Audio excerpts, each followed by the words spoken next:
All right, good afternoon, everyone. My name is Sabrina Kofer, and on behalf of ACRL and Choice, I'd like to welcome you to today's program, What Subject Librarians Can Teach Us About Managing Collections, Perspectives, and Best Practices, which is sponsored by Resources for College Libraries.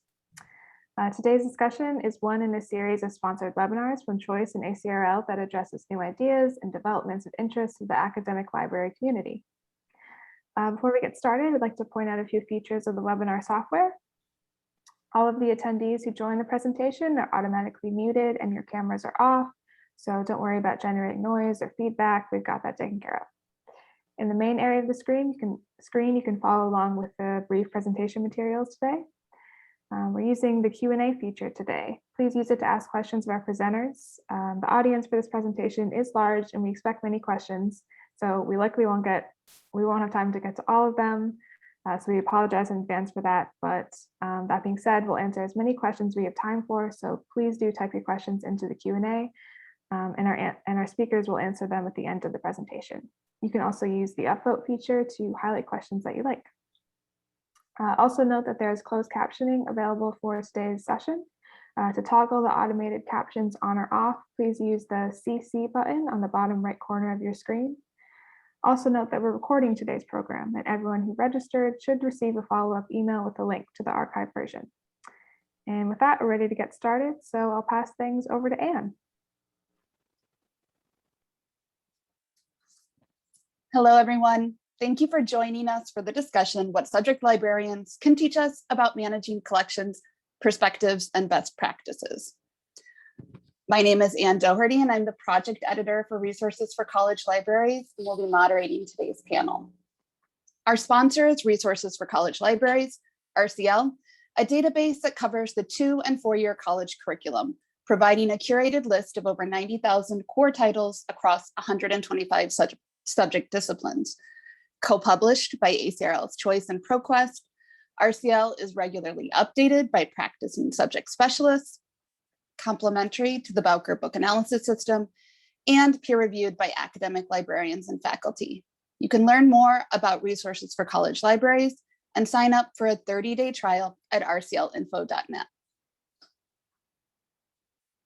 While we are meeting today virtually, we would like to acknowledge that our physical spaces are situated on the traditional land of Native nations. RCL is committed to diverse and inclusive viewpoints, and we strive to value the experiences of Indigenous cultures, histories, and peoples. Let us explore how we might build relationships with tribal groups and ensure inclusive access and spaces in our collections and libraries to Indigenous and people of color. If you'd like to make a donation supporting Indigenous communities, you can visit nativeways.org, which has a really helpful list of Native-led organizations. I'm pleased to introduce today's speakers.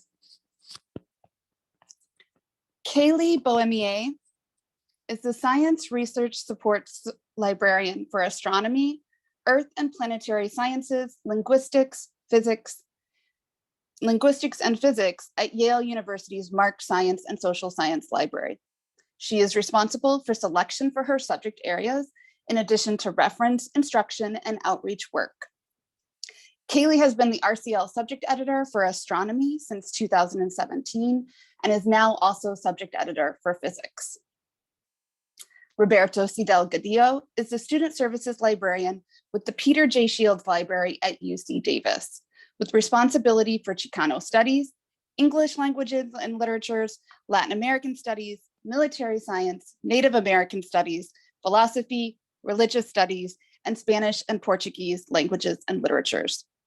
Roberto was a 2012 recipient of the New York Times I Love My Librarian Award, which is the same year he assumed responsibilities for the RCL Latino Studies subject collection. And Angela Weaver is the Fine and Performing Arts Librarian at the University of Puget Sound, where she is also responsible for library services supporting African American studies, Asian studies, classic and ancient Mediterranean studies, and communication studies. Prior to joining the University of Puget Sound in September 2019, She was head of the art and drama libraries at the University of Washington in Seattle. Angela has been the RCL subject editor for drama and theater since 2015. Her interests include digital humanities, equity, inclusion, and diversity in libraries, and enhancing creativity through research. Thank you to our speakers for joining us today. Thank you all who are out in the live audience or listening to the recorded webinar. To start, I have some questions prepared for the speakers, and we hope to have a lively discussion, but we also want to leave time for the Q&A. So please add any questions you might have to the Q&A, and we'll hope to save some time to address those at the end. I'm going to start with a big one. We're navigating during the intersection of multiple pandemics. We have the ongoing COVID health pandemic. We have the pandemic of systemic racism and the struggle for equality for Black, Indigenous people of color in our country. And also important to librarians, the widespread dissemination of misinformation. These are significant structural issues. They can't be addressed by one selector or one institution, but they affect our academic users and our services. Could you tell us about one way that these real life forces have impacted your approach to monograph collection or subject liaison work? Roberto, could you start us off? Sure, right immediately, and I'll try to stay brief given the time constraints that we face. For me, the biggest impact has been the inability to attend international or even local Latino, Latinx studies book fairs or ethnic studies book fairs. The biggest one for me, for instance, was the Guadalajara Book Fair. And increasingly that's become important, although it has a very much a focused Latin American, Spanish language primarily focus. There increasingly over the years has been representation of those Mexican or Spanish language institutions, primarily along the US-Mexico border and elsewhere, which are beginning to look at, in essence, what in time it will change, of course, from Chicano studies or even Latino Latinx studies in Mexico, looking at the United States the same way that the United States had previously looked at the situation in Latin America. So that for me has been kind of a loss of sorts just because of the COVID travel restrictions. Secondly, the second one with respect to liaison work, COVID-19 has really exacerbated or really has shown the digital divide that exists.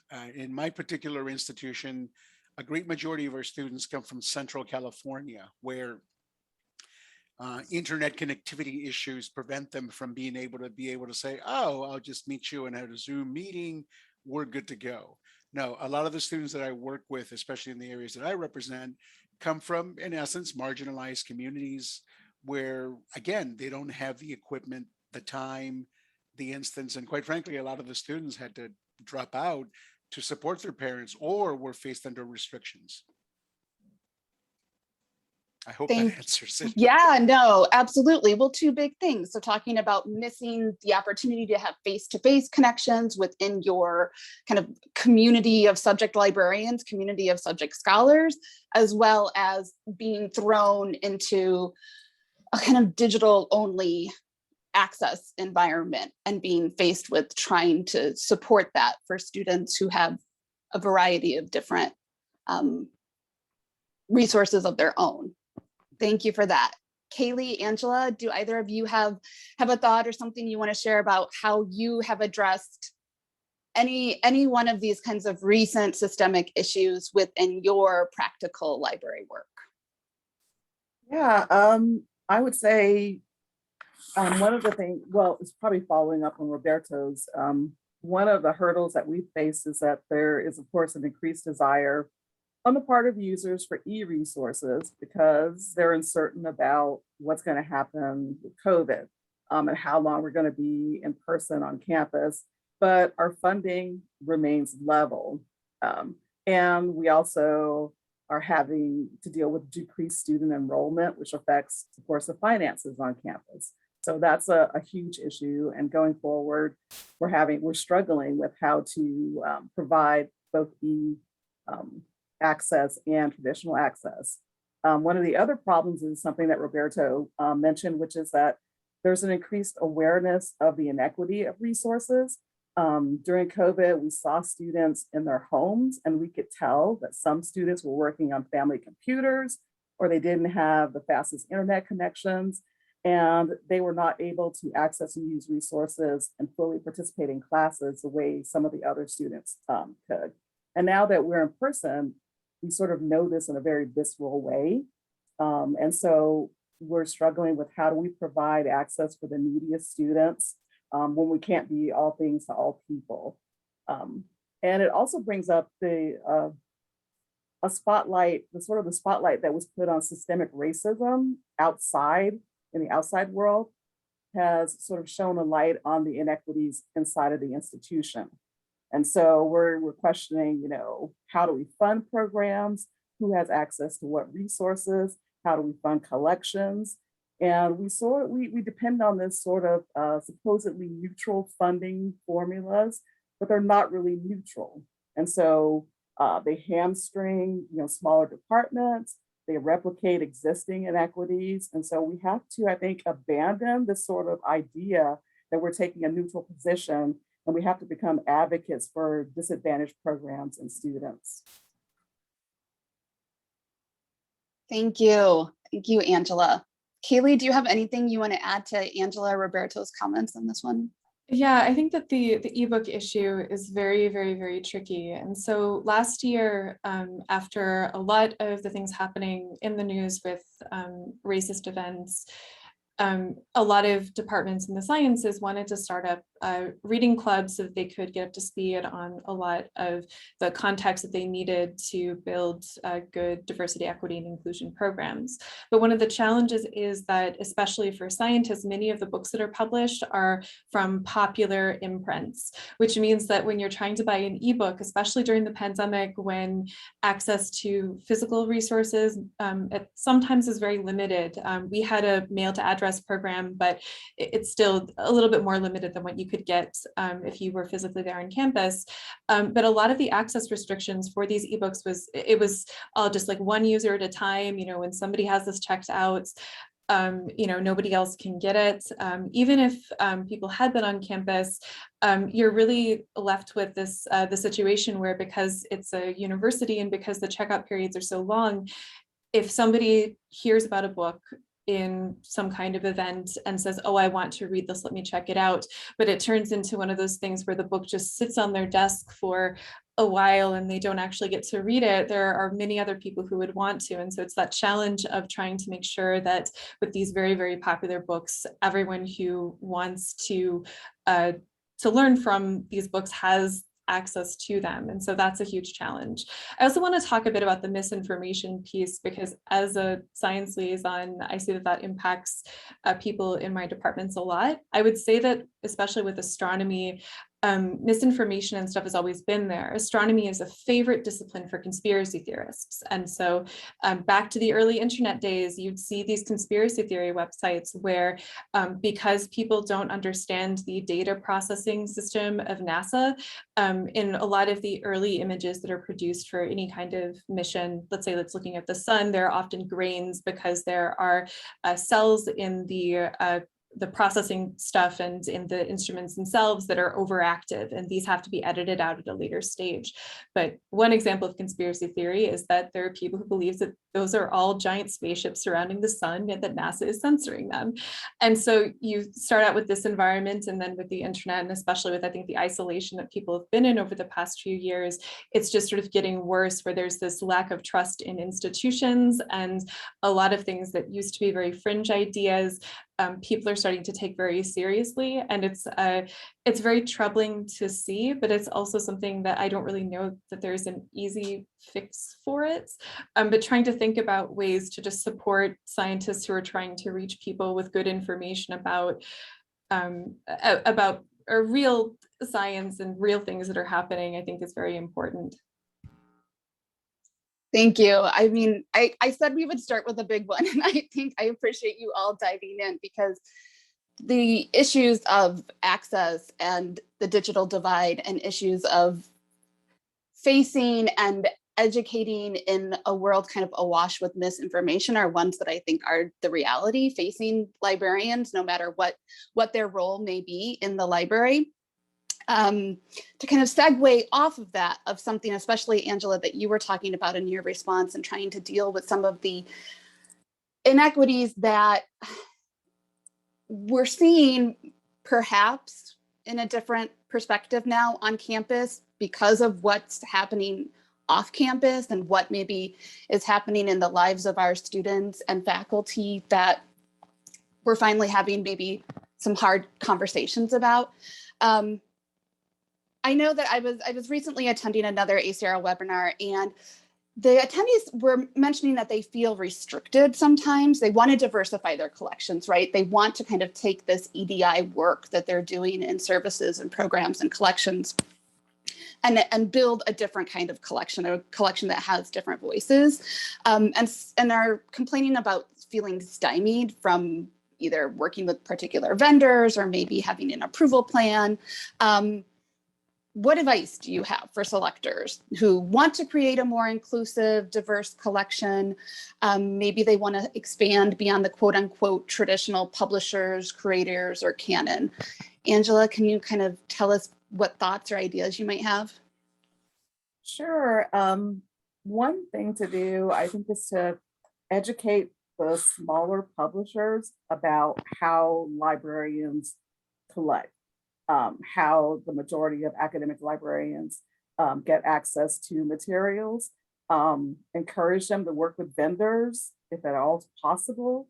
I mean, I know there's a concern about profits and the vendors cutting into their profits, but sometimes I think the increased sales that come with increased exposure might offset some of their concerns about the profit margins. I tried to work with a smaller publisher that was really important to theater. And I wrote to them and said, hey, maybe you should think about working with YBP, getting your materials into their database so that more eyes are on your materials. I wasn't successful in getting them to do that, but it's, I tried and I'll continue to try because they're a publisher that publishes a lot of people of color playwrights. And it's like, oh my gosh, it's unfortunate that you're not willing to do something to increase the exposure to your playwrights. The other thing I would say is get in good trouble. I'll use John Lewis's words, push back against the idea that we can only do things a certain way. If your institution says it's not possible to work outside of vendors, certain vendors and approval plans, ask why. I mean, if there's a legal reason, like state rules about procurement, that's one thing. But if there isn't, then that means that change is possible.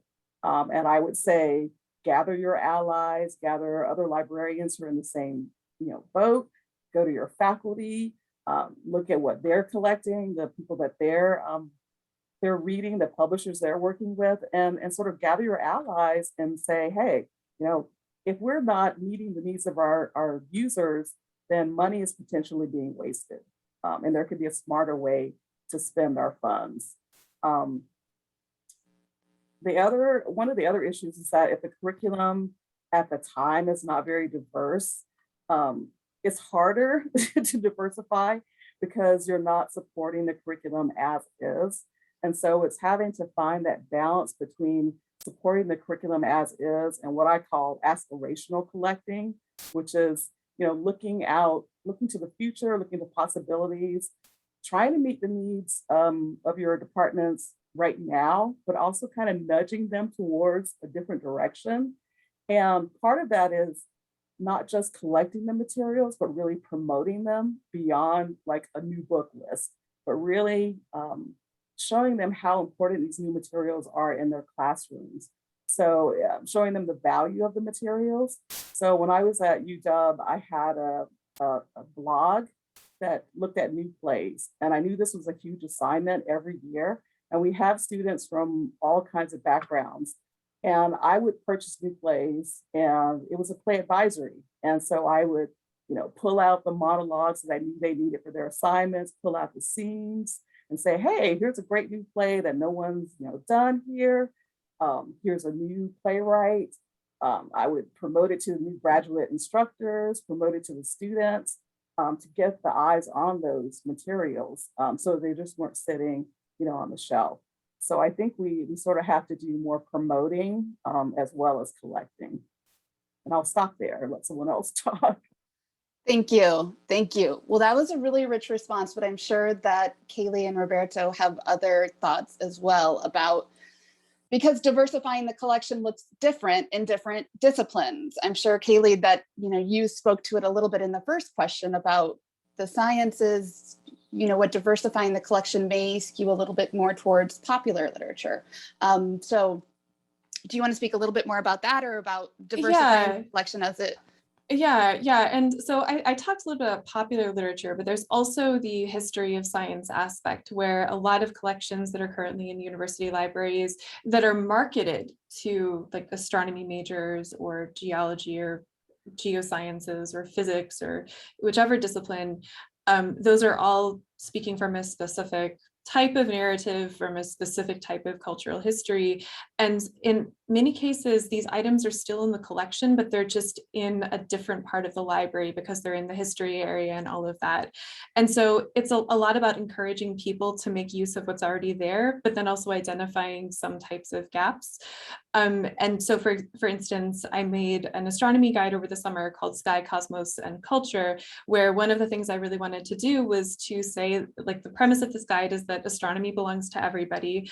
Everybody has looked at the sky and responded to the sky. If you're starting from that kind of position with a guide, just what does it look like? And so it combines stuff from just all over the world, where I'm talking about just all of these different things that I know that when students see it, they'll have a lot of options and a lot of good stuff in the collection that maybe they didn't think about before to investigate when they're writing, let's say, 100 level papers, or when they are interested in just the history of astronomy in a specific region. But I also made sure that that guide was future looking, in that I found materials in the collection that we already had, that we were apparently getting on approval, or in like large ebook packages that we're talking about, let's say, like the history and future of astronomy in China or in Latin America. And, all of these just like really nice books that just told the story that it's everybody's field. And I think that in physics, so when I took over the RCL physics, I inherited the fresh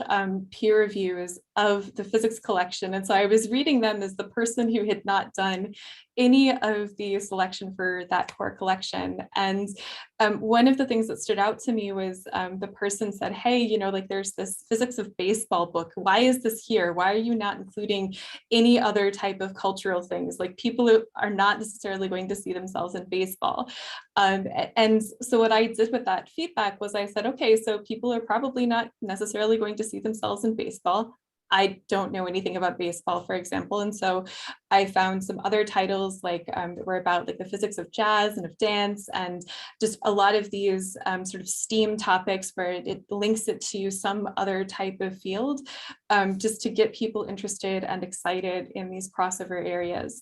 And so when it comes to collecting, though, my final point in this is that I think that some of the frustrations I have are that every single time I see a book come out that I know is really important in sort of diversifying and decolonizing the canon, I also think about how many book proposals the publisher rejected. And so I think that a lot more needs to be done, just like in the pipeline of like how people make decisions in publishing houses.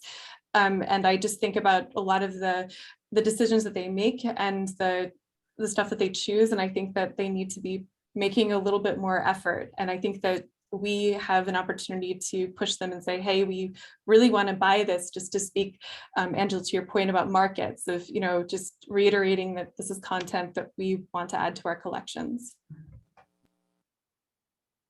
Thank you. Well, and it speaks to obviously a larger point, which is the kind of, there's an ecosystem of the publishing houses, there's an ecosystem of higher education. And so these are all connected, but I love hearing you talk about, Angela, gathering your allies and pushing back a little bit and kind of advocating for the kinds of materials that we want to be seeing in our collections and promoting to faculty and students as one other aspect beyond just acquiring a title, right? Is trying to kind of think about it for the end user, and then think about kind of the origin of the title itself. Roberto, any thoughts on this one? I just want to underscore exactly what Angela says. She perfectly conveyed what I say to beginning librarians about, well, what do I do? How do I go beyond this? Get out of the library, do outreach, get involved with student organizations on campus, go to poetry readings, go to those things that would not fall within what you are expected to do as a librarian. But in addition, look at your university's mission statements or the EDI initiatives being undertaken by the university and fit yourself in there. Because what you will find at times is that there is still going to be this siloing effect of, oh, what are you doing here? And you to let them know, oh, I represent the library. I want to inform myself as to what you as a student or faculty are presenting. In my case, it's going to be, in many cases, just going to be poetry readings or readings in general, but they will often represent those publishers, those presses that are not represented within our, collections. And so then in my case, for instance, and I know that I'm somewhat privileged in this regard, I happen to work with an organization like Reforma, and Reforma allows me to be in connection with public libraries and other individuals who may say, hey, this may be a publisher that maybe you're not getting to university press, because as Angela has pointed out, there's been this view that, oh, that's not academic, or maybe it's not there. But if it perfectly captures the experiences of those students, those faculties, and the new areas of interest that are there, or even formats in many cases, why not do it? Get in good trouble, as Angela said as well. Yeah. I totally underscore that. And I also want to add, I also had the same frustration in my case with a Bay Area publisher that I would tell, look, get your materials in an ebook format, especially during COVID. You're not, well, can we send this in press? It was like, our library is closed. We are not receiving books. Please urge your people to switch. It's not permanent or what have you, but you're losing out on a lot of audiences. And I'll stop there since I know we've. No, thank you. Yeah, no, absolutely. Well, and you're raising good points, I think, also about some of these issues that I think public librarians have been facing more proactively maybe in the past, which is, outreach of trying to ensure connectivity for users, especially rural libraries. And then I think also dealing with I think they use the phrase mirrors and windows. So thinking about offering those kinds of resources to your students that kind of expand maybe either or reflect their personal experience. All right, let's talk a little bit about weeding, deselection, collection analysis, in part because it's something that's been on my mind. We have finished across RCL an 18-month deselection initiative. We've been relying on different data to inform our decision making, and a lot of this, like anything, is really dependent on the discipline and the field. But I wondered if each of you could talk a little bit about what strategies and approaches you thought were most useful or worked best for analyzing and weeding in your RCL subject collection. Kaylee, can you take this one first?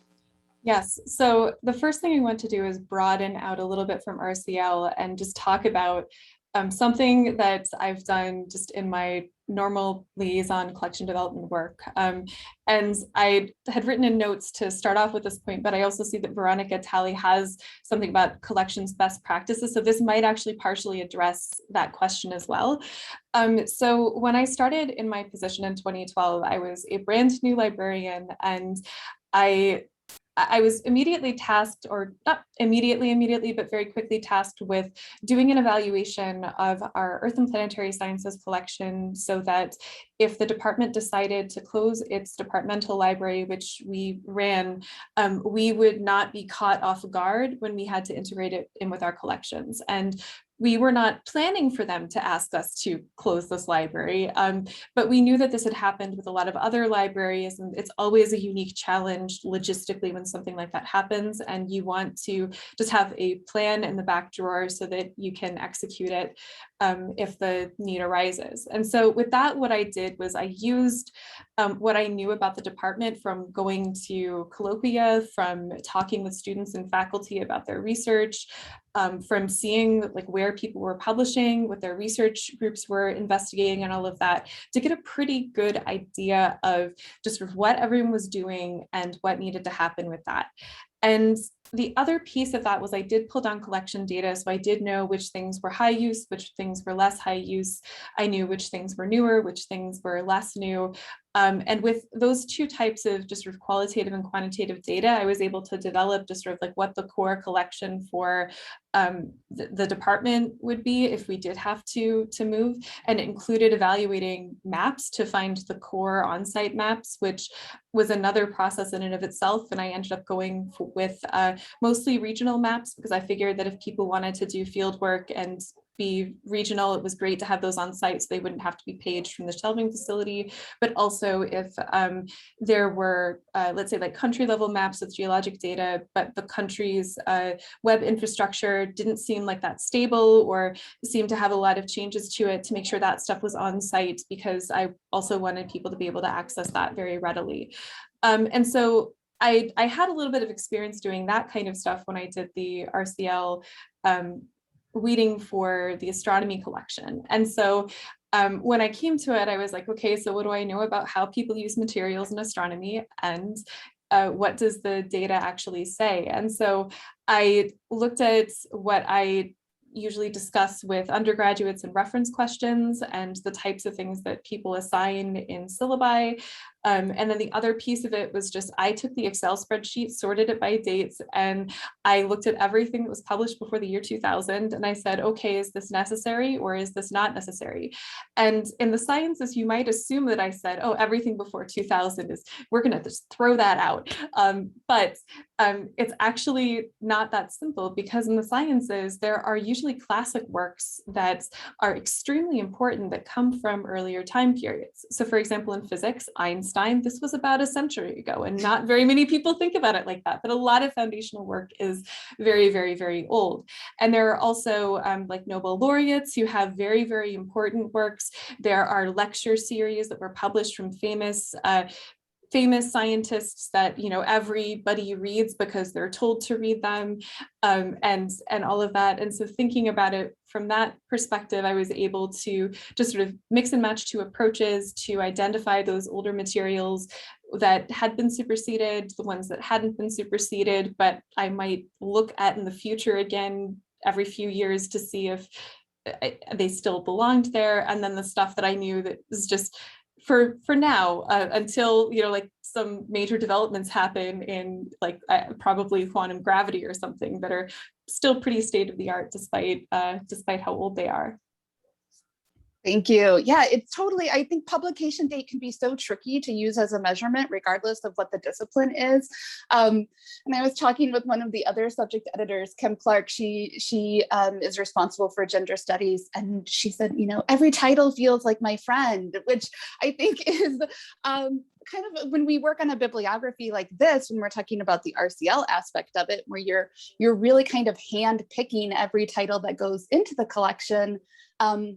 And especially when you remove a little bit of that institutional context, right? Removing some of those factors like what the research interests or the faculty interests are, what the teaching curriculum might look like at that institution. Yeah, thank you, though. The last thing I'd like to say in response to that is that the other thing is that you need to know when major shifts happen in your discipline, because the year 2000 wasn't arbitrary. There were a lot of major changes that happened in astronomy just due to new telescopes coming online, and a lot of, you know, foundational discoveries that happened at that time period where I knew that things earlier might not actually have included that material.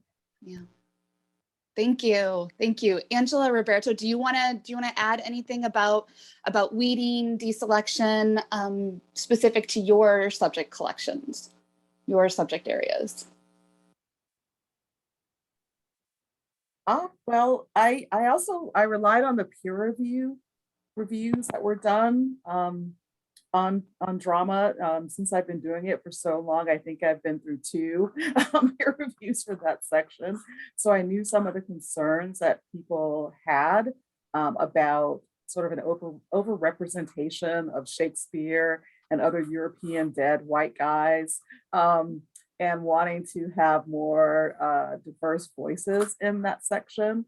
So part of my process was to go through and try and balance the classics with newer voices.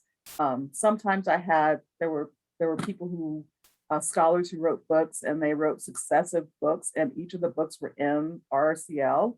But the latter books were basically kind of a rehash of the older work with some new stuff. So I was able to take out some older works by these writers. I also had some selection regrets because I was used to being in a library that supported BA, MFA, and PhD students. And so sometimes I included titles that were probably more appropriate for a PhD program. And now that I'm at a place that supports a general undergraduate population, I've reassessed how I do selection for the section. So I took out some titles that I think now were not really appropriate for the section. And then then I just used the peer review process a lot, like remembering what people wanted more of in the section. So that really helped me a lot to weed. Fortunately, theater doesn't have a huge publication like output. That makes it a lot easier to kind of go through and weed out things. But I don't think I met my target though. Yeah, well, you raise a good point. I think that's something that a lot of editors, especially in the humanities, have had to balance. I know talking with the American literature editor and getting feedback from peer reviewers, which is a really important way that we check maybe some of the biases that we have as subject editors, or maybe the kind of experience that we might have at a particular institution or serving a particular population. And so saying like, okay, yeah, you need Hemingway, but do you need every single title by and about Hemingway? No, not necessarily. And maybe some of that can go to, like you said, make room for new voices and new perspectives. Roberto, did you want to add any thoughts on weeding? No, just once again, how useful and very crucial the peer reports are. I mean, this very last one, and like Angela, I've been through, this is my third one. There are still those things that make me realize, oh, I like to think I have a very good grasp on this topic, especially with the geographical constraints and the populations that I have to contend with. And even then I still find myself, I did not think about that. Or, hey, that's something that I would not have thought about. So in my case, for instance, it's me, and it's a good thing. It's a good thing to be reminded, in a way, not to be complacent, that yes, I have been missing those voices from the Caribbean. I need to be more attuned to that, which is interesting because that is, in fact, one of our growing emphases in our Spanish, not just our Spanish and Portuguese departments, but English languages and literatures. And while I have the canonical works that one may say, oh, of course we have that, we have this, it still underscored the need, if you will, of saying, oh, I'm missing that community. And for me, sometimes, and I would admit, I would get like, well, we don't have that community here. I have to contend with other communities. Having said that, though, it nevertheless makes me realize, oh, well, with everything that's been happening in the news lately, changes, trends, these voices are becoming to be more important. Or if they had been there before, it's making me realize, oh, that which I've categorized once as Latin American is really Latinx. It's not, it's changing. And so it's a good wake-up call, and it's a good thing for me to realize I did not know that. And now I need to address that. Well, and this is such a great point, because my next question is about this very topic.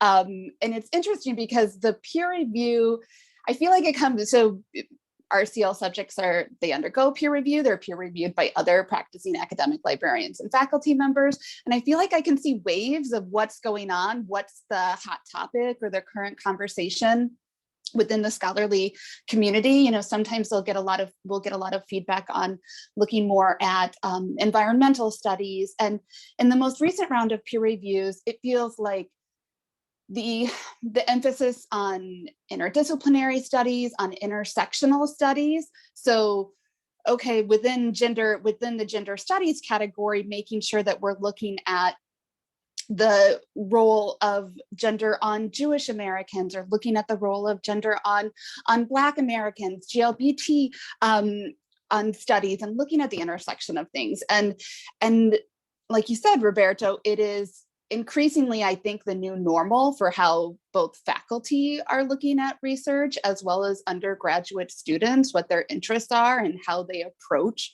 research assignments and areas of study. So even though they might be a major in one field, I think there is increasingly this interdisciplinary and transdisciplinary approach.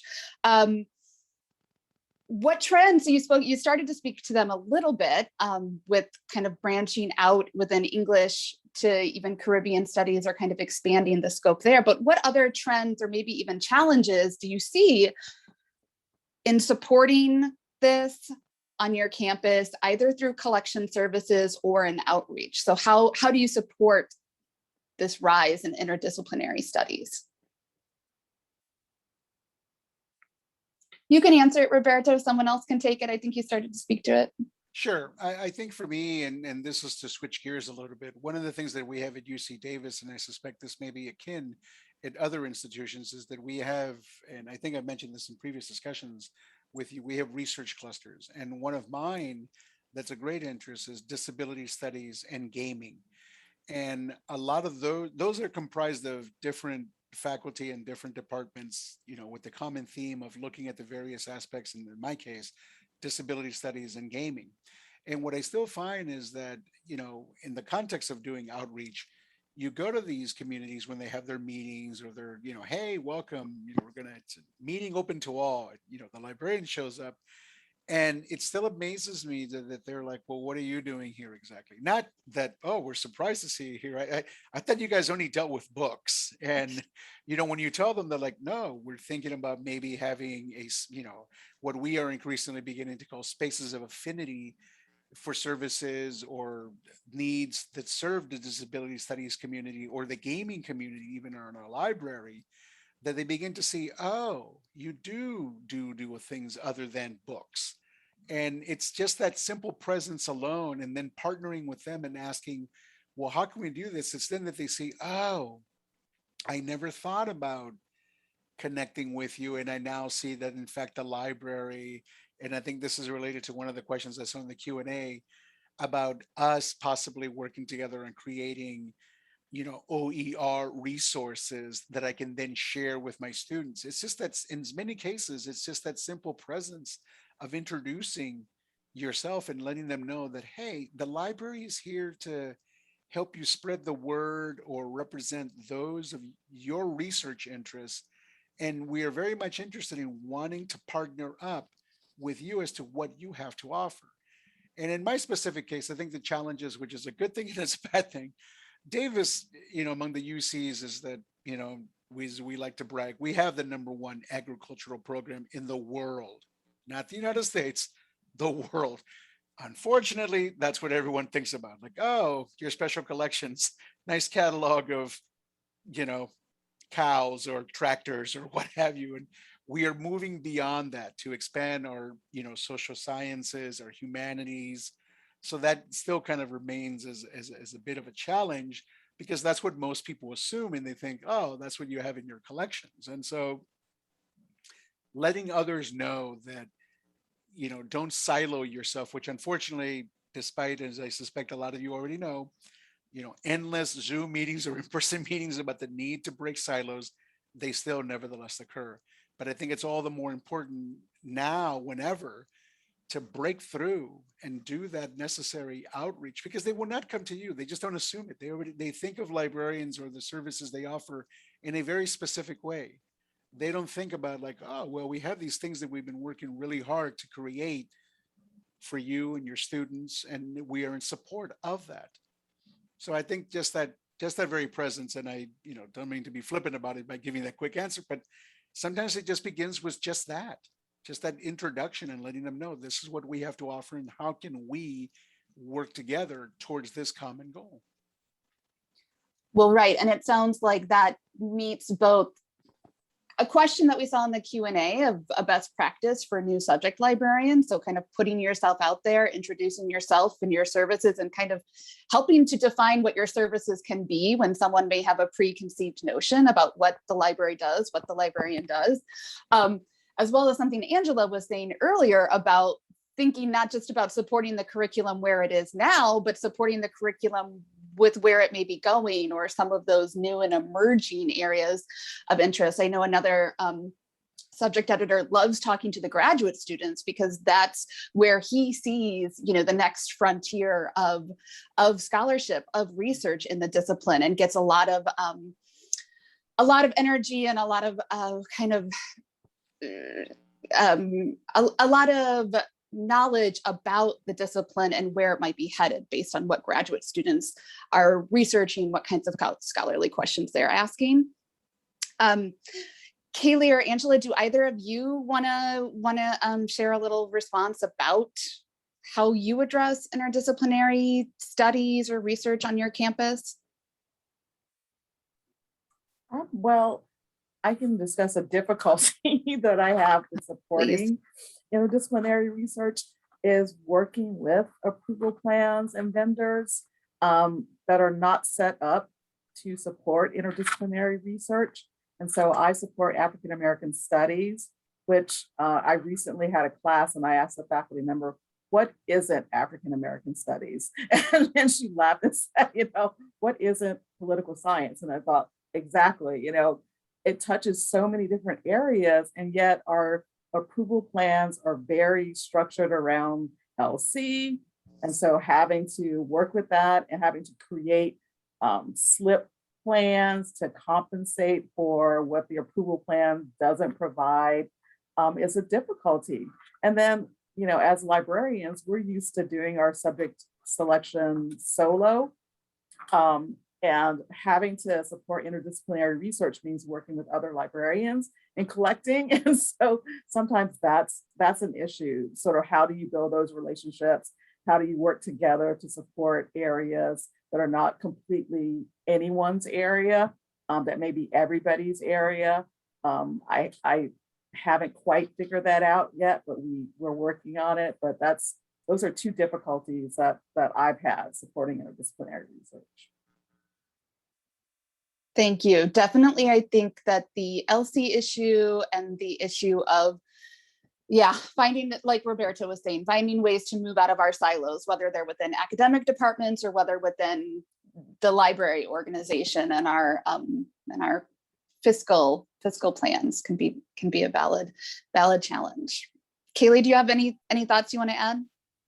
Yeah, so we have a liaison model that's department-based, and so that becomes challenging when it comes to interdisciplinary centers and groups, because what has traditionally happened is that if a director, let's say, his primary appointment is in your area, you seem to be the default person who should be liaising to that center, which is not always the best fit, because often they're managing a research program that involves people from 5 to 6 different disciplines, and you just like look at their research and you're like, I really don't know who they should actually be speaking to. And so honestly, Roberto, I really want to know more about just how those the spaces are sort of configured in what you do, because it is such a huge challenge. And so I might email you off of this webinar to just follow up and just see what you do. I'm sure that. Please do. Yeah. Do. Yeah. I welcome that.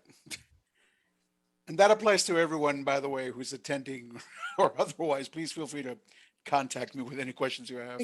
Yeah, I feel like we could have a whole follow-up just dedicated to spaces of affinity, because I feel like that's going to be a rich topic. Mm-hmm. Yeah.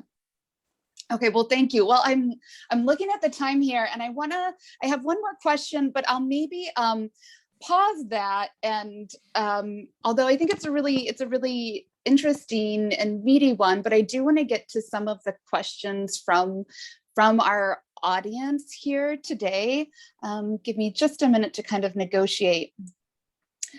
So a number of people have upvoted the Susan's question about the peer review process and explaining that how that process works. So when we were referencing the peer review, RCL is a database, and I once got into an argument with someone, a gentle argument, but an argument about whether a database can be peer reviewed, but it is, because it's a database that it's a bibliography.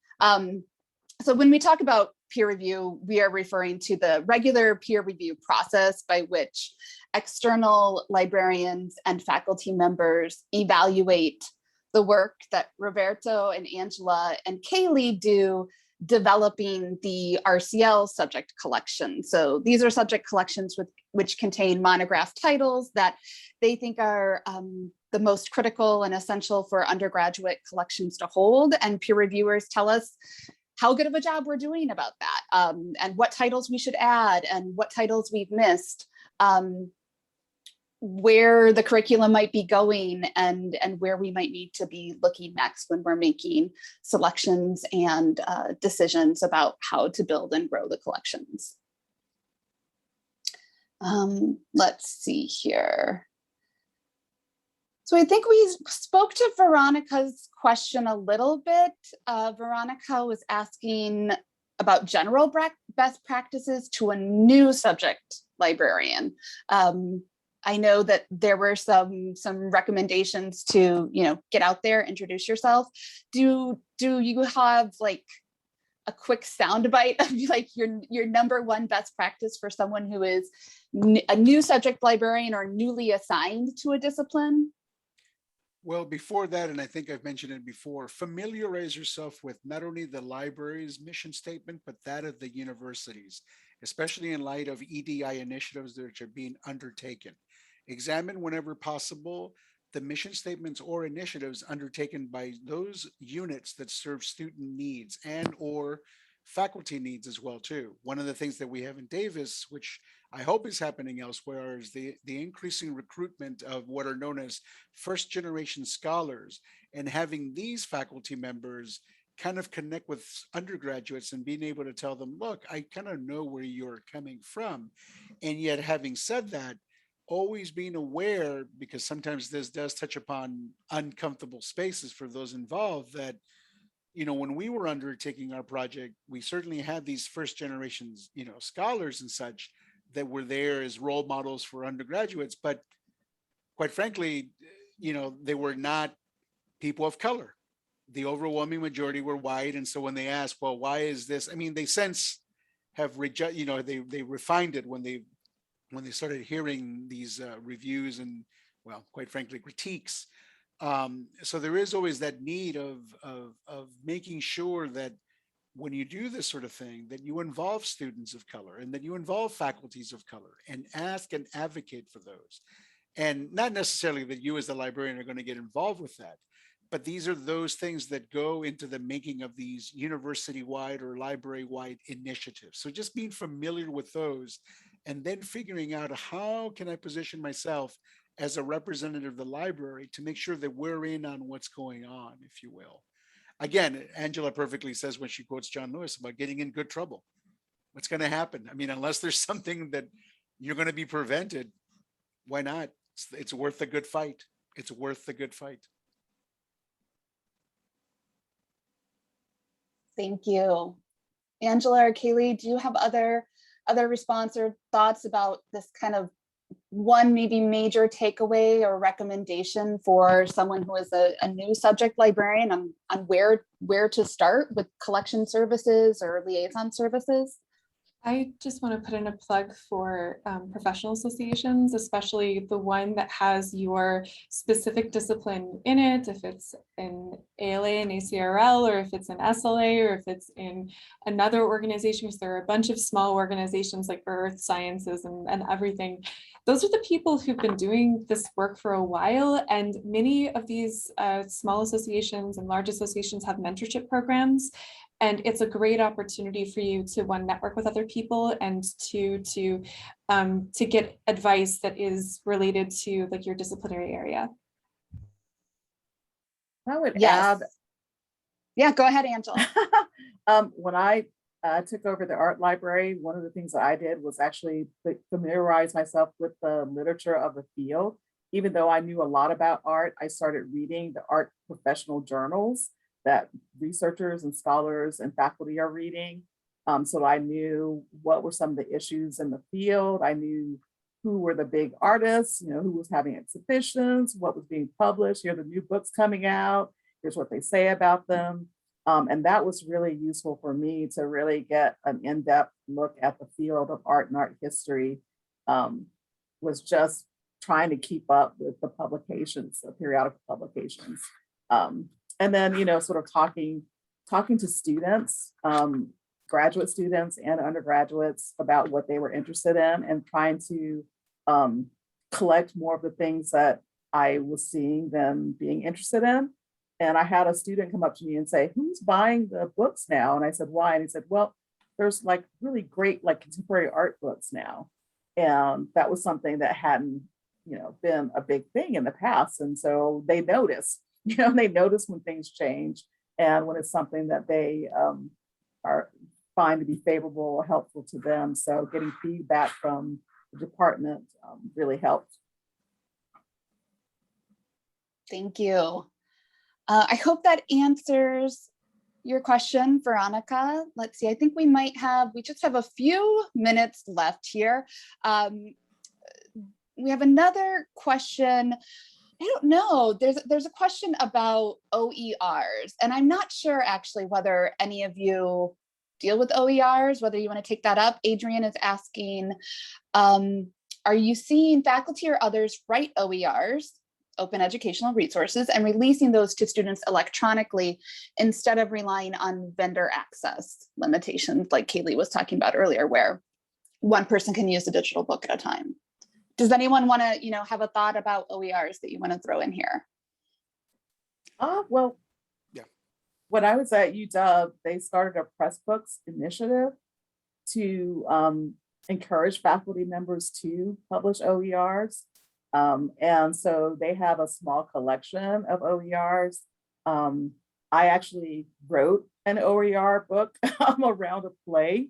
So that's there too. Here at UPS, we've just started. We have a librarian now who's tasked with trying to encourage faculty members to become more involved with OER. So we're just at the very beginning here at Puget Sound. Yeah, and it's interesting. My final question, we won't have time for it today, but was really about thinking about subject librarians and thinking about the change and shift in, subject librarians who have subject expertise in a field like drama or astronomy or Latino studies, and then the functional roles or models that we're increasingly seeing, like librarians who are tasked solely with managing OERs at their institution or solely with addressing digital humanities or scholarly communication. So, I wish we had time to get to that question and some of the other great questions that have come in from you all who are attended today.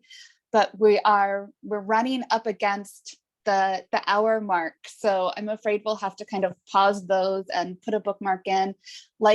Like Roberto and the other speakers said, our contact information was there on the opening slide, the speaker slide. So please feel free to reach out to any of us if you want to talk about, with Angela about good ways or advice about gathering your allies, with Roberto about spaces of affinity, with Kaylee on, maybe combating misinformation that we're seeing out in the field.